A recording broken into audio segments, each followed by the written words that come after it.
आणि ब्राह्मणही पिळला जातो. मी पिळण्यापासून त्यांचा जो विरोधक आहे तो पिळला जातो एवढं सांगतो. मग त्याला जातीची बंधनं नाही. म्हणजे हा अमुक जातीचा आहे म्हणून पिळला जातोय अजिबात नाही. तुम्ही RSS BJPला विरोधक आहात का? मग तुम्ही ब्राह्मण का असे नाही? तुमची पिळवणूक आहे. राज्यात जे आहे 365 दिवस दिसत नाही याचाच परिणाम म्हणून भाजपचा जनाला वाढत आहे असं म्हणायचं. 2014 पासून जेवढ्या इलेक्शन झाल्यात त्या सगळ्या इलेक्शन मध्ये त्यांचा ग्राफ हा हॉरिझॉन्टल आहे, तो व्हर्टिकल नाहीये. तुम्ही जर म्हणत आहात त्यांचा ग्राफ वाढत असता तर त्यांना मताच्या टक्क्यामध्ये मतदान वाढलं असतं. त्यांचा ग्राफ हा असताना हॉरिझॉन्टल ग्राफ आहे, त्याच्यामुळे त्यांची जी वाढ झाली ती वाढ झाली. इथे काही कुठे हे नाही. राहिला प्रश्न त्याच्यामधला सत्तेमध्ये जाण्याचा जो आहे तो सत्तेमध्ये जाण्याचा मार्ग म्हणून इलेक्शन आपण ज्याला म्हणतो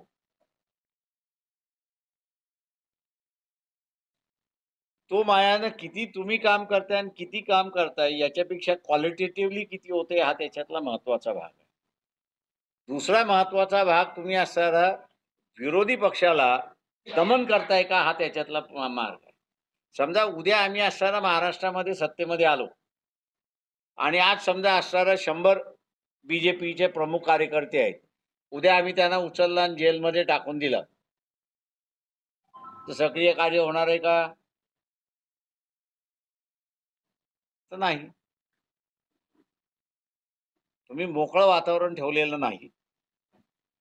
कोणी आलं तर त्याला ईडीचं नोटीस दिलं. माझ्यासारख्याला सुद्धा दिलेली आहे ना पंतप्रधानाला मारण्याचं. म्हटलं गांडीत दम असेल तर मला उचलून दाखवा म्हटलं.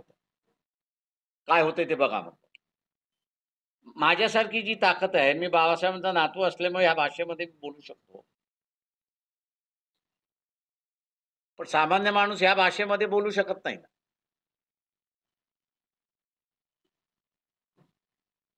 याचाही आपण कुठेतरी विचार करा.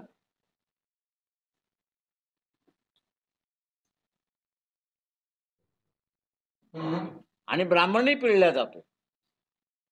मी पिळण्यापासून त्यांचा जो विरोधक आहे तो पिळला जातो एवढं सांगतो. मग त्याला जातीची बंधनं नाही. म्हणजे हा अमुक जातीचा आहे म्हणून पिळला जातोय अजिबात नाही.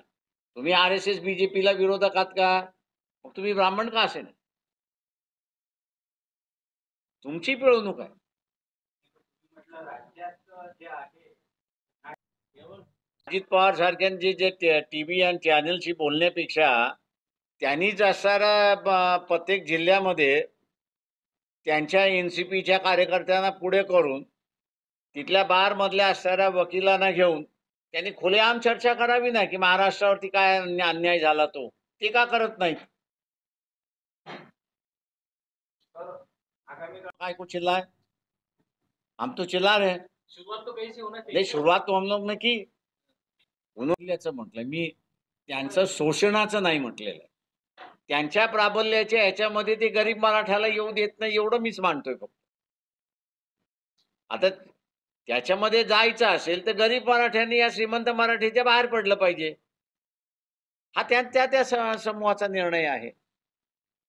तर उसी का एक प्रयोग बोले तो हार्दिक पटेल ने किया जो इधर जितने कांग्रेस में चले गए. मेरे हिसाब से हार्दिक पटेल की दोबारा बस जो है वो मिस हो गई.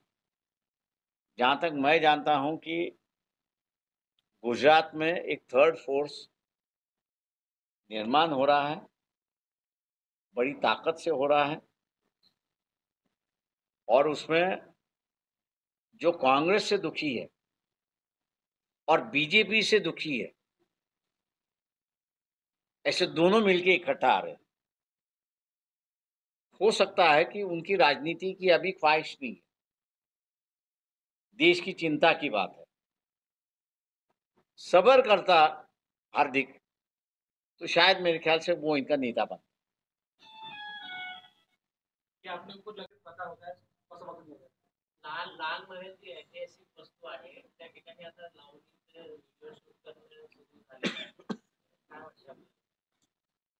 ते मुळात माझं म्हणणं असं आहे की कुठलं द्यावं कुठलं देऊ नये, तिथलं एक सांस्कृतिक मंडळ आहे, त्या सांस्कृतिक मंडळांनी ठरवलं पाहिजे. सर तुम्ही ज्या प्रकारे लोकल काही निर्णय झालाय का? मी आता म्हणालो ना की आम्ही लोकल निर्णय केलेला आहे की त्या जिल्ह्याला आम्ही स्वायत्त दिलेला आहे, की त्यांनी कोणाबरोबर युती करायची न करायचं काय करायचं हा त्यांनी ठरवलं पाहिजे. तुमची भूमिका काय आहे मग? ते आता जिल्हा कमिटी बसेल आणि सांगेल तुम्हाला. रासायनिक आणि हनुमान त्यांचा जबाब सुरू आहे. तुम्हाला काय वाटतं की देशात जी महागाई वाढायला लागलेली आहे, हे सगळे मुद्दे दाबण्यासाठी हे मुद्दे उघडून काढायला मी एवढंच म्हणणार आहे या ठिकाणी की मुसलमानामधला वर्ग जो वारीसारख्याला हजर राहतो आणि हिंदूंमधला असणारा जो वर्ग पीरावरती चादर चढवायला जातो, त्यांनी आता या देशाचा ताबा एकत्र घेतला पाहिजे.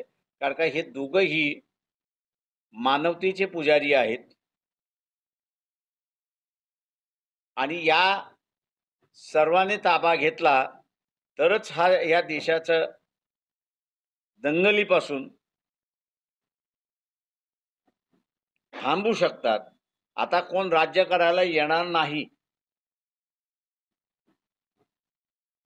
फिजिकल ताबा घेण्याचं जे 18व्या शतकामधलं 16व्या शतकामधला जो हिस्सा होता त्याची काहीच गरज नाही. आता ताबा मिळवण्याचं नवीन तंत्र त्या ठिकाणी आलेलं आहे, ते म्हणजे तुमची अर्थव्यवस्था ताब्यामध्ये घ्या. पूर्ण देश ताब्यामध्ये आला. दंगल मंदिर मशिदीचा इश्यू हा मी मानतोय की अर्थव्यवस्था ताब्यामध्ये घेण्याचा मार्ग आहे इथल्या सगळ्या इंटरनॅशनल फोर्सेसचा. आणि त्याला इथले राजकारणी आणि कट्टरपंथी हिंदू हे बळी पडतात आहेत अशी असणारी परिस्थिती आहे. आणि त्याला साथ देण्यासाठी कट्टरपंथी मुसलमान आहेत. इश्यू घेतला की मध्य प्रदेशला होय, महाराष्ट्राला नाही, या संदर्भातलं खुली चर्चा काही वकिलांना पुढे करून सामान्य जनतेने घेतली पाहिजे. राजकीय पक्ष इथले गुलाम झालेले आहेत. तो जसा मिळाला तसा आपण स्वीकारला पाहिजे. एखादं मंदिर बांधायचं असेल तर ते कॉन्ट्रीब्यूट करून बांधता येतं. वाद कशासाठी हा माझा प्रश्न आहे. सर सध्याच्या मंदिर मशिदीचे आता आणखी एक प्रकरण न्यायालयाने ऍक्सेप्ट केलं आहे बहुधा न्याय नंतर किंवा युएपीए सारखे कायद्यामध्ये गुन्हे दाखल होत आहे इतकं करूनही पोलिसांवर किंवा सरकारवर न्यायालय सरकारची भूमिका स्पष्ट होत नाही. त्या अनुषंगाने तुम्ही न्यायालयाला किंवा सर्वोच्च न्यायालयाची बाजू समोर मांडता येईल का की तुमच्या पद्धतीची निर्णय होत आहे? मी असं या ठिकाणी एवढंच सांगेन त्याच्यामध्ये की पेगाससच्या पेगाससच्या इश्यूमध्ये ज्या कंपनीने पेगासिस डेव्हलप केला ते काय म्हणतात आहेत की आम्ही सामान्य कंपन्यांना विकलेलं नाही. आम्ही जे विकलेलं आहे ते फक्त सरकारलाच विकलेलं आहे. तेव्हा सुप्रीम कोर्ट प्रामाणिक असेल आणि या देशाचं व्यक्ती स्वातंत्र्य टिकून द्यायचं असेल असं सुप्रीम कोर्टाला वाटत असेल तर त्यांनी एकच प्रश्न त्या अटर्नी जनरलला विचारला होता की सरकारने हे विकत घेतलं की नाही हे सांगा. आणि विकत घेतलं असेल तर हे कुणाच्या ताब्यामध्ये, कुठल्या इंटेलिजन्स डिपार्टमेंटमध्ये आहे. आणि तिसरा प्रश्न आहे त्या इंटेलिजन्स डिपार्टमेंटला तुम्ही कुणाचं मॉनिटरिंग करायला सांगितलं असतं. तिथे कुठेही नॅशनल इंटरनॅशनल डिफेन्स याच्या सिक्रेट बाहेर पडत नाही.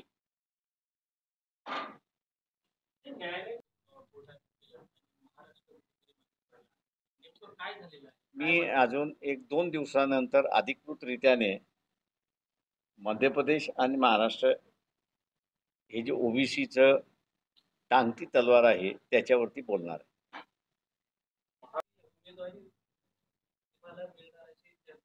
ते म्हणूनच मी सांगितलं ना, मी तेच म्हणालो की महाराष्ट्र राज्याच्या अध्यक्षाने आणि जनरल सेक्रेटरीनी परवा आणि काल 2 पत्र काढलेली आहेत. मी असं म्हणतो की ते सफिशियंट आहेत तुम्ही विचारलेल्या प्रश्नाचं.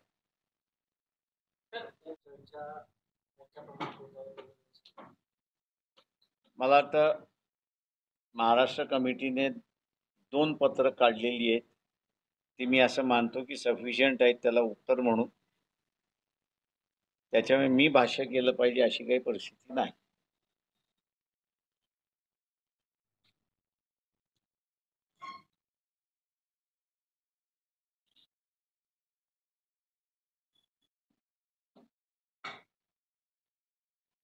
या निवडणुकांमध्ये वंचित बहुजन आघाडीचा चांगला परफॉर्मन्स राहील असं आम्ही त्या ठिकाणी मानतो. आपण आता विचार नगरपालिका, महानगरपालिका, जिल्हा परिषदेच्या निवडणुकीची आम्ही अगोदरही तयारी केली होती. आजही अमरावती शहर आणि जिल्हा असं मिळून सिलेक्टेड 100 कार्यकर्त्यांचं शिबिर आयोजित केलेलं आहे. त्याच्या उद्घाटन प्रसंगी असताना मी या ठिकाणी उपस्थित आहे. 2 दिवसाचं हे शिबिर आहे.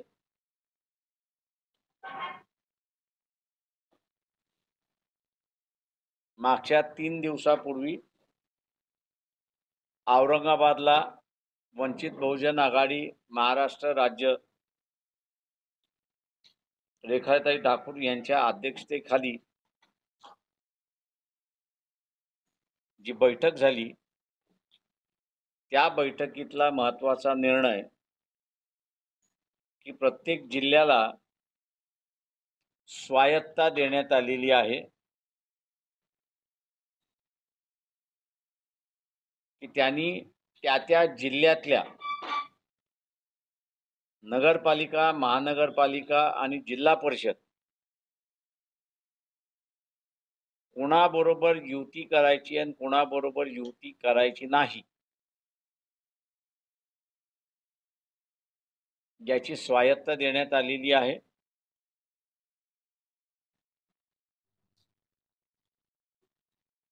संविधानाप्रमाणे वागायचं नाही असंच ठरलेलं दिसतंय.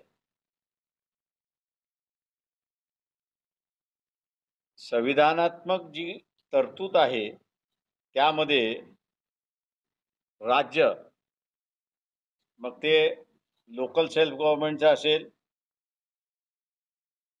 किंवा राज्याचं असेल किंवा केंद्राचं असेल, हे नेहमीच निवडून गेलेल्या प्रतिनिधीमार्फत आणि म्हणूनच सभागृहाचा कालखंड हा 5 वर्षाचा आहे. सभागृहाचा 5 वर्षाचा कालखंड संपण्या अगोदरच नवीन सदस्यांचं, निवडून आलेल्या सदस्यांचं गठीत होणं हे गरजेचं आहे आणि ही जबाबदारी इलेक्शन कमिशनवरती दिलेली आहे. विधानसभा आणि लोकसभा ही केंद्राची जबाबदारी आहे, केंद्र इलेक्शन कमिशनची आहे आणि राज्यातल्या लोकल सेल्फ गव्हर्नमेंटचे प्रतिनिधी जे आहेत ते राज्य निवडणूक आयोगावरती आहे, अशी परिस्थिती आहे. दुर्दैवाने राज्याच्या इलेक्शन कमिशनने लोकल सेल्फ गव्हर्नमेंटच्या इलेक्शन्स योग्य वेळेस घेतल्या नाहीत. त्या अनुसरणाने जे इलेक्शन पिटिशन दाखल झालं त्याच्यामध्ये कोर्टाने सुद्धा घटनेचा अपमान करण्याचं ठरवलंय असंच त्या ठिकाणी दिसतंय.